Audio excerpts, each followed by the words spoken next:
Really, the Greek economy, after 8 years of crisis, is in a position today to claim that it's getting out of the difficult situation. All of the indicators show that the fiscal economy is doing well, that the reforms that Greece had to go through all of these years are now taking shape and changing the economy.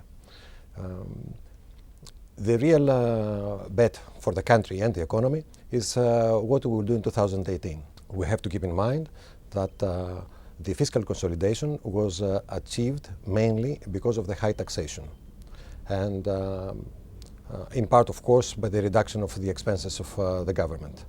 This seems to be the case also for 2018. If you combine that with the necessity for, as the agreement dictates, for primary surpluses of above 3.5%, that means that the whole thing requires a more active private economy, real economy. And there lies the problem and the concern. We do believe that we are in a position today, taking some further measures to grow our real economy. And that in turn will be the solution out of the crisis. It is a real bet and a real concern how 2018 will move. We do see and we do hope, though, that we will have a clean exit in August 2018. The American-Hellenic Chamber of Commerce has a history of 85 years. And indeed it has one of the largest membership bases in all of Europe. If I remember well, we are number 3 in operations and membership in Europe, which is kind of strange for a small country like Greece. It is a unique case among the bilateral chambers in Greece and abroad, in the sense that we not only spend our efforts and our activities in bilateral trade, but we have also formed committees through the work of which we try to change the business and the entrepreneurial environment in the country. So we have about 25 committees these days relating to all subjects of concern to the Greek economy, from taxation, which is one of our strongest committees, to tourism, to energy, to women in business, to leadership, to education, to startups, and so on. And through the work of these committees, and mind you that the members of these committees are the highest technocrats in Greece today, members of are working for our member companies, and they are the number 1 technocrats in Greece. So the quality of work that is done there, the policy recommendations that we have allowed us to be in close contact with the governments, all of the governments in Greece, and to be in a position to shape the environment. And this is where the Chamber is unique in its activities and in its intervention. Lobbying, you might say, power within the country and in Europe. The Chamber acts proactively on several occasions. It is not only our business, or we consider our business, to promote the bilateral relationship, but at the same time we promote the prospects of investing in Greece or for Greek exporters in the United States. So we organize several delegations that have to do with food and beverage and construction. Very important for Greek exports and the Greek presence in the United States. But at the same time, we organize forums in the country. To give you an example, the Energy Forum in Alexandroupoli, only a couple of months ago, where the base was set for what President Trump and President Tsipras announced as a major advance in energy today in southeastern Europe. We agreed there, and the ministers of Bulgaria, Serbia, and Greece that were present agreed to the necessity to come on with an interconnector pipeline that will connect Greece to Bulgaria, Serbia, and Romania. We also organize with the Athens Stock Exchange an investment forum in New York. We do that for the last years. Last year especially, we expanded our presence in Washington, where I had a presence and discussions with the US Chamber of Commerce, with local players, lobbying groups, as well as the administration, to give them a clearer picture about the situation in the Greek economy today and the opportunities. So, further than our work as a bilateral chamber, we try to shape the environment and give a clear picture of the investment opportunities in the country today. We have all agreed that there is a need for the country to change its business model and move from the model that brought us here to a new model that will bring us to the future, to the next day. And this relies on extroversion and innovation. And there, of course, startups play a major role. This has been the case for several organizations within the country, and hence we've seen several competitions and support for the startup scene. Part of our strategy is also to assist to that respect. We have one competition, the MIW, Make Innovation Work, that we will also announce a third competition this time. Plus, in cooperation with other organizations like the Athens Stock Exchange, we try to shape the scene so that startup companies can be financed, which is the major problem in Greece today. The American interest in Greece has grown these last years for several reasons. Mostly because the United States has proven to be a long-standing friend and an ally that we can rely on.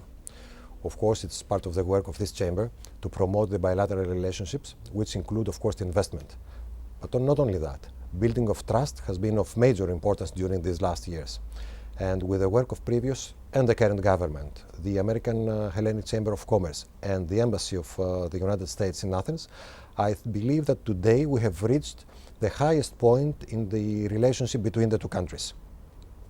So the work of the American ambassador, I think, in conjunction with cooperation with the work of the Chamber and the Greek government, are at a level that the United States indeed is going to be the honored country in the Thessaloniki International Fair of 2018.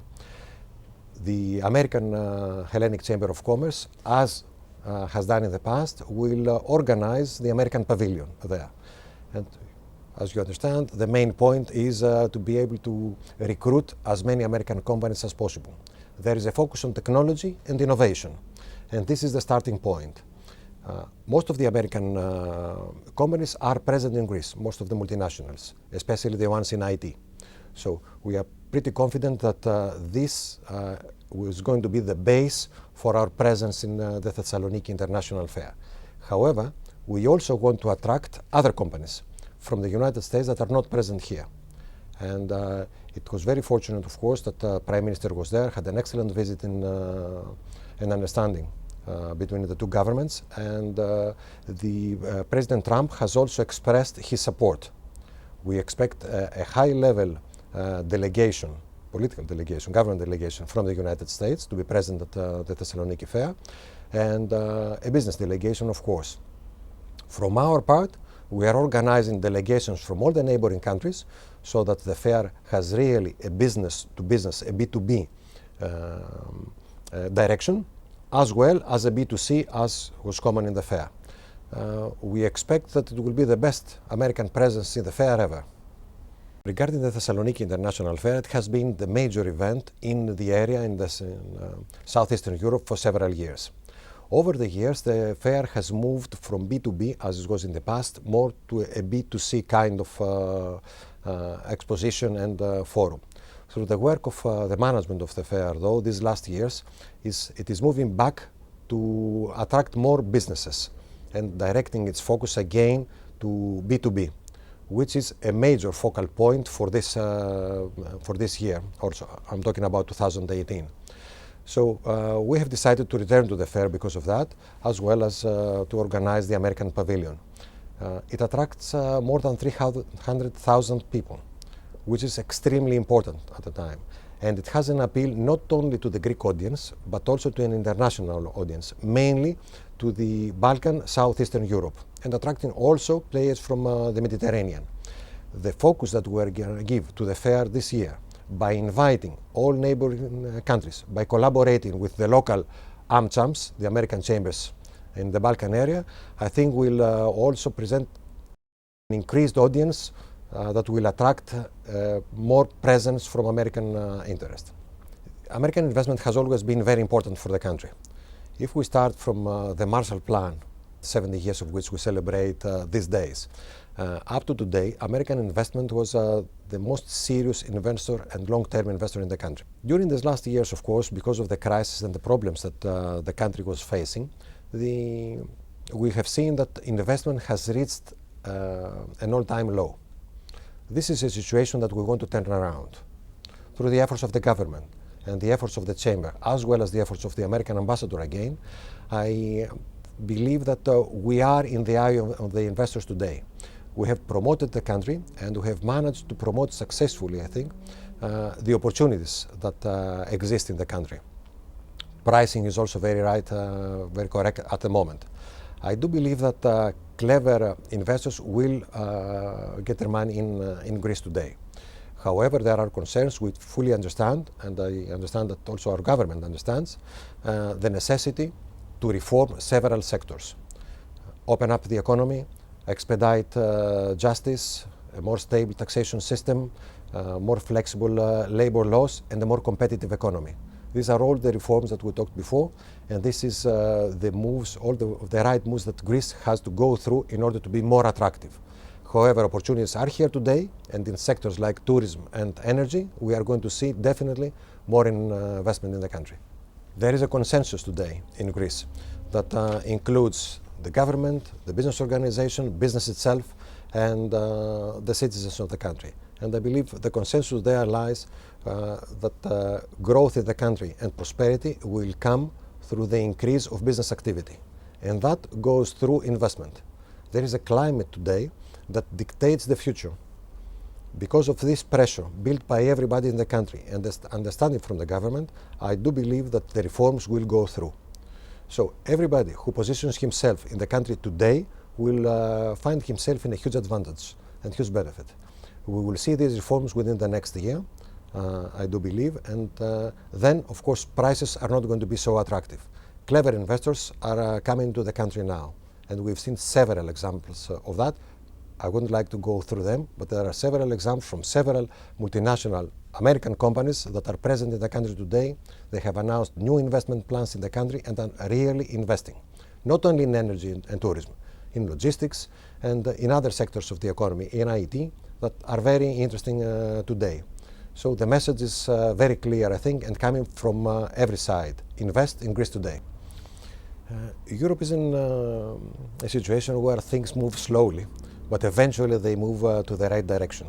And this is the case, I believe, today. Greece, of course, is a part of the European Union, but and the Eurozone. The Eurozone has gone through several changes within it, so that we've enjoyed today common monetary policy.